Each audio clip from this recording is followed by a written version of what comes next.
enough bacon. Okay, great. All right, and for Andrea and Stephanie and the rest of the people who helped get ready and stuff, we thank you so much for that.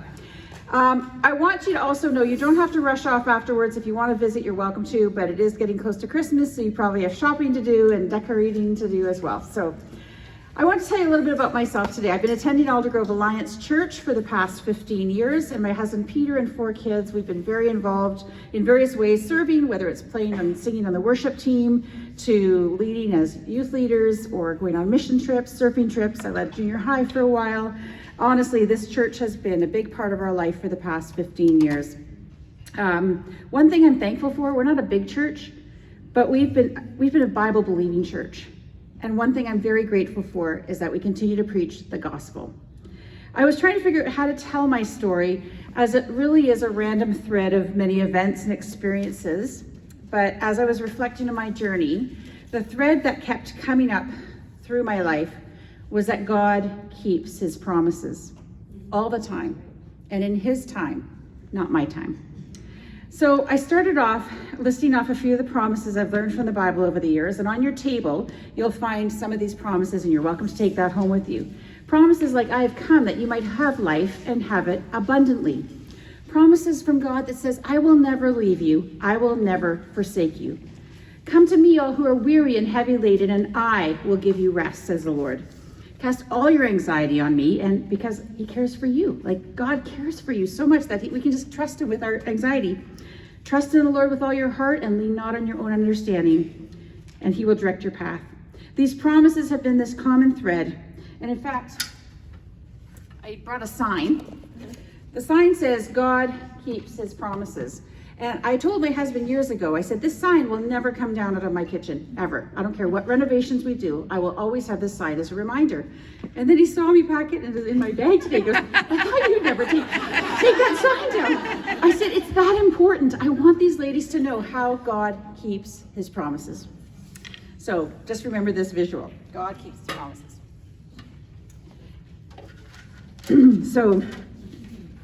So I love Jesus. I want you all to know that. And since I was a little girl, that has been something that's been very precious to me. When I was about 4 years old, I remember there was a storm outside and I got on my knees and I prayed and invited Jesus into my life. And that was the formal time of me choosing to follow Jesus. But as I think about my life journey, some of it feels a bit surreal, like, did this really happen to me? And it did. But there was also many seasons of waiting, questioning, years of slugging it out, disappointments, and then deciding would I choose to trust God or not when life didn't seem to make sense. Growing up, my name was Janice Johnston. I was the last of 5 kids born to Bert and Margaret Johnston. Dad owned the IGA in Streetsville, Ontario, and so we were Mr. IGA's kids. We learned to work hard and live big. Mom and Dad met at Arenda Engines, which made the Canadian Avro Aero airplane, and some of you might remember how big that was, infamous in Canadian history. Dad saw Mom on the posters and said, I'm going to marry her. and then before she turned 20, they were married. Dad was raised in the United Church, and Mom was raised in the Anglican Church. But when she was in high school, she got invited to a camp where she heard that she could have a personal relationship with Jesus. She never knew that before. And so that changed how she raised her 5 kids, because now Jesus was a very important part of our story. So from a very young age, I knew that Jesus loved me, that Jesus died for me, that he forgave my sins, and that by choosing to live for him, not only would I get to spend forever with him, but when I read in the Bible that Jesus said in John 10:10, I've come that you might have life and have it abundantly, I believed it. I'm like, I want that abundant life. So from a young age, our 4 sisters, 2 are here today, we used to sing together. We were the Johnston sisters. We'd sing at churches and events, and so we toured around. And then at age about 10 or 11, I actually was on a TV show called Circle Square. So I don't know if anyone ever heard of this show, Circle Square? It was on in Canada during the 70s and 80s, and so I was on that show for a couple of years. And every Saturday, my dad would drive me down to Toronto and we'd film 2 shows. And we got to film in California and make a record. And so it was kind of a surreal part of my story that I had this weekly TV show that I was part of. And I didn't know anyone else who did that kind of thing back then. So I felt kind of lonely. You know, it was kind of an interesting journey. One thing that One thing that I also was appreciated was that by grade 8, I was into adventures. I loved new things. I loved changing schools. I loved meeting new people. It's been kind of a thread as well. And in grade 8, I left an all-girls school because another sister told me that there was a new Christian school started and it had boys. And I was like, sign me up. I'm going there. So for the next 2 years, I went to this little Christian school and loved it. I had a fantastic time there. But it was halfway through grade 9, the winter I turned 14, I tagged along with my family to a conference in Kansas City. It was for college students, so 20,000 college students and 14-year-old Janice were there. And I got to attend because my sisters were in attendance and they couldn't leave me home. But it was there, I heard a speaker named Bill Bright. He had started an organization called Campus Crusade, and he challenged these 20,000 college students. He said, don't ask God to get you through university, but to use you at university, even if it means staying an extra year. And I'm in grade 9. And I was like, oh, well, how does that impact me? So I went home and I thought, what could I do? And so I actually left the Christian school and went to the local public school to help start a Christian club. And we'd have up to 60 kids coming. It was really a fun time. And so that was a very intentional following of Jesus during that time in my life. But high school also had some unique experiences that were so obviously part of this faith adventure I was on. And one of these experiences was in Christmas 1985. So today is like the 10th. So 1985, 30 something years ago, from like 2 days from now, December 12th, there was an accident in Gander, Newfoundland, where a plane crashed and 256 American soldiers died in our country right before Christmas. I didn't think much of it because I was just a teenager and busy with, school and sports and boys and things. And my mom had compared the accident to, say, 10 classrooms at my high school where each person had someone die right before Christmas. She said, this is what it would have been like for the soldiers at this post. And I'm like, oh, that's terrible, because it all of a sudden personalized it to me. And I said, what are Canadians doing? And she said, well, I don't know. So in our family, we had a tradition of planting trees when someone died. And so I wrote a letter to the Toronto Star and said I'd like to donate my babysitting money to plant trees as a living memorial for these soldiers who died in my country. And this is before the internet. And I'm like, Lord, I'm 15. Like, you can do whatever you want with this. But he snowballed it, and the news wires picked it up. My neighbors were in Mexico and read about Janice Johnston from Oakville, Ontario in the paper and how she wanted to plant trees. So 9 months later, I was in Fort Campbell, Kentucky, dedicating 256 Canadian sugar maple trees, one for every soldier and crew member who died in our country. And it was kind of a surreal experience because young people didn't really seem to do a lot of things like this back in those days.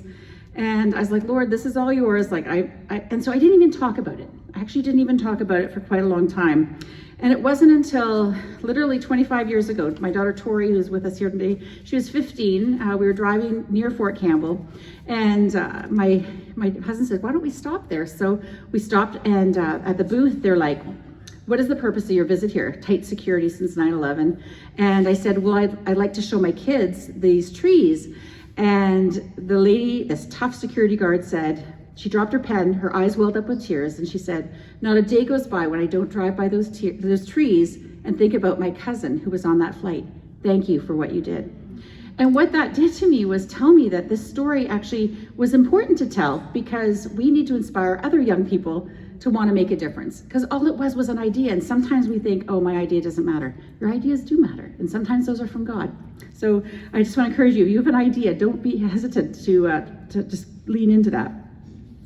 But one of my funny stories from that was in high school. So because I had started this Christian club at school, and because I was in the media a lot back in those days, I had a math teacher in class say, hey, Janice, you're just an over-religious tree planter, aren't you?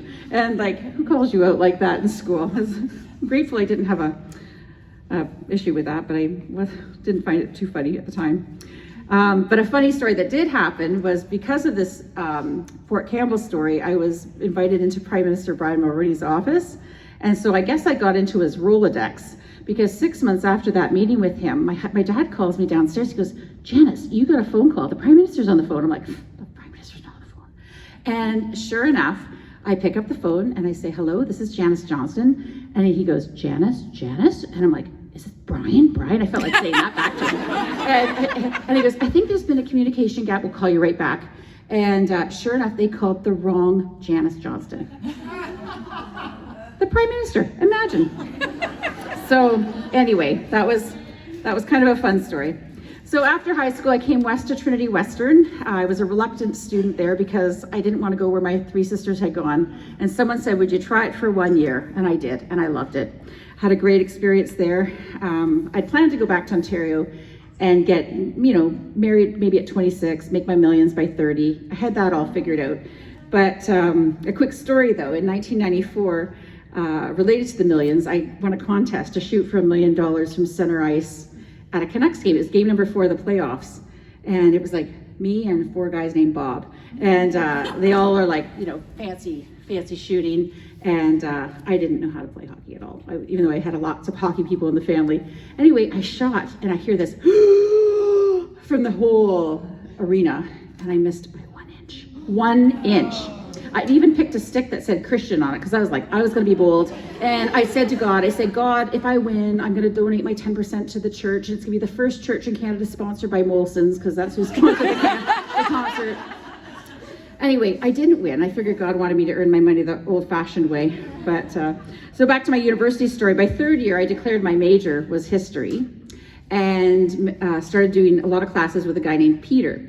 And Peter was also a history major, so we studied together. And then he hired me to work with his landscaping company so I could earn some extra money. And then he invited me to this church his dad was starting. So I went the first Sunday. And I was like, man, I could be beautiful or ugly, rich or poor, and I could leave knowing Jesus loved me. I can belong to a church like that. And I married him a year later, and here we are. So we got married, and then we started having kids. And if you know me, you know I love being a mom. I love being pregnant, and I have loved every season, including my newest season of being a grandbaby to Benji. And a second one on its way in a few weeks. So I was 25 when our firstborn Tori arrived. Tori, you can wave. This is my firstborn. Life felt idyllic. We were living in a 1-bedroom basement suite with no stove, no bathtub, no dishwasher, but cheap rent. 8 months after Tori was born, we faced probably our worst tragedy when Peter's brother David died in a scuba diving accident with 2 others at White Cliff Park. This wasn't the right order. I'd lost grandparents before, but to lose a brother at 25 threw our family into a tailspin, and life changed forever for our family. Within a few months of losing David, I miscarried baby number 2. But then God graciously allowed me to get pregnant again with our son Lincoln. We'd already outgrown our 1-bedroom suite in Richmond, but with another baby on the way, that made things very tight. So I started to pray. I decided to get very specific with God about our needs. I told him we needed at least 3 bedrooms, a dishwasher, a stove, and a bathtub. And I also added, if you can throw in a willow tree, that'd be so cool. So it's yet another God story of how we found our little farm back in Langley in 1997. It had 3 bedrooms, a dishwasher, a stove, and a bathtub. But you won't believe it. It didn't just have 1 willow tree, it had 2. I thought God cared so much about my desire for that tree that he said, I can do anything and I'm going to give you 2. That's how cool I am. So it reminded me of that verse from Ephesians 3:20 that says, now to him who is able to do immeasurably more than all we ask or imagine, according to his power that is at work within us. So I later joked I should have asked for more bedrooms because I ended up having 2 more kids. So sometimes I think you should pray a little bit bigger than you're even thinking. So I've actually heard people say, dream a dream so hairy and audacious that without the hand of God, it's impossible to happen. So I think that would be also a good thing to add, more big vision with God. So it was one of the lessons, though, that gave me the courage to start daring to ask God boldly and specifically. I wasn't trying to be greedy, but how God answered was yet another reminder of how he longs to walk our life journey with us if we allow him. So fast forward a few years and we're living on our little farm and had no extra money to pay for insurance and a second car. I was home with 2 little kids living in what felt like the middle of nowhere. I couldn't really walk anywhere. I wanted to be used by God, but here I am stuck. So then God showed up in the form of a neighbor who called and said she'd be interested in leading a Bible study if I'd host it. And so within a week of asking God to use me, I had 6 women coming to my house in the middle of the nowhere, and it was the only 6 months any of them could have come. And I was like, look at how God did that. He did that. So it was just so incredible. And it was just another confirmation of God just affirming his love and wanting to be part of my story.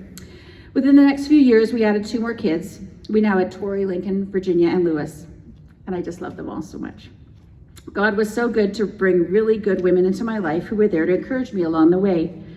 Maybe you have had these kind of women speak into your life too. Some of you were here at the last breakfast and heard Marge Hebert speak. Marge was one of those women God has used on my journey. I was just a young mom starting my kids in the same school with Marge's, and they were just finishing. So we started praying together with our kids, for our school, for our teachers. And it was such a joy to have another mom just ahead of me on the journey to walk this road. And I ended up getting my babysitter out of it, and she even does my hair. So you never knew who God's going to bring in your life. I've often told young moms to find other women just ahead of you on the journey who you admire how they're raising their kids. Not only will this give you encouragement, but it will also give you hope that you're going to make it. Those of us on this side of the parenting journey can also attest to that. But one nugget that had a big impact on me while I was raising our kids was from a woman named Dee Jepson. She'd raised her 6 kids and then went on to become liaison to women's groups in the White House. She said that women can do anything they want to do, just not all at the same time. And with the messaging we as women are regularly bombarded with, this gave me permission to breathe. I don't need to do it all. And I most certainly can't do it all at the same time. Something will give. And I really wanted to be a good mom, and with the children God had entrusted to me. So for 12 years I was home, and it wasn't easy financially, but God always provided, and I clung to his promise to never leave me or forsake me. I will never forget our last family reunion before my dad died. It was 2003. I had 4 young kids, and my brother sat his 4 sisters down and said to us that it was like God had given us a suitcase, and while our kids are young, that suitcase is wide open so we can fill it with everything they need for life, emotionally, spiritually, physically.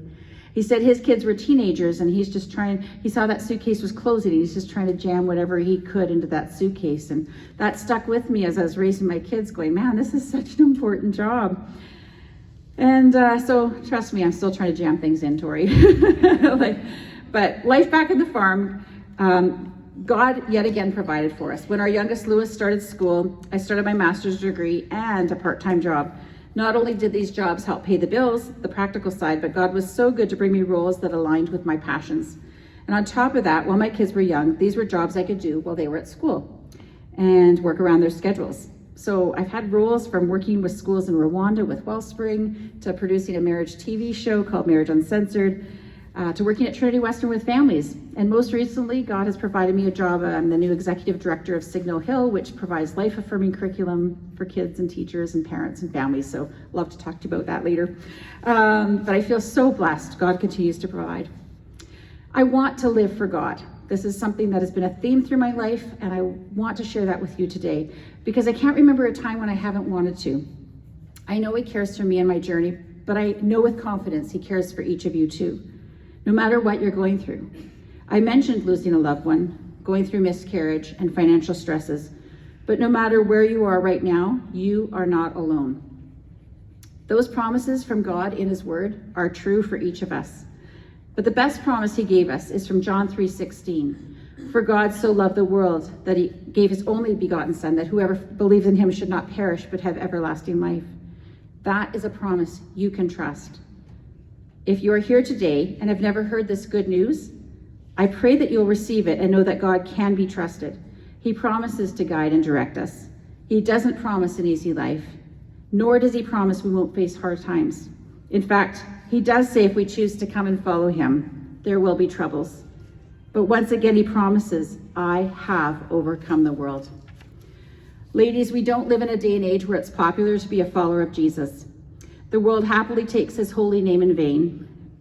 And we do live in a post-Christian Canada, but it's not a post-Jesus Canada. He is here. Sure, it will take courage to say, yes, I choose to follow Jesus. But his promise is to never leave us or forsake us. He gave us his Holy Spirit to guide us too. We are not alone. And we have one another. We're not alone. I remember during COVID, we had the Bible studies that met here. And honestly, that was my life thread. Thank you, Lori, for faithfully leading that group. If you don't have a Bible study, come join one. We have one here on Wednesdays, I think, and then Tuesday nights. We also have a fantastic church on Sunday morning. So if you don't have a home church, please come here on Sundays at 10:30. It's always open as much as we can be. So I'm so grateful for this church.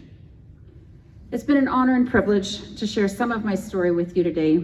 What I hope you take from it is the truth that God loves you and you can trust his promises. Thank you.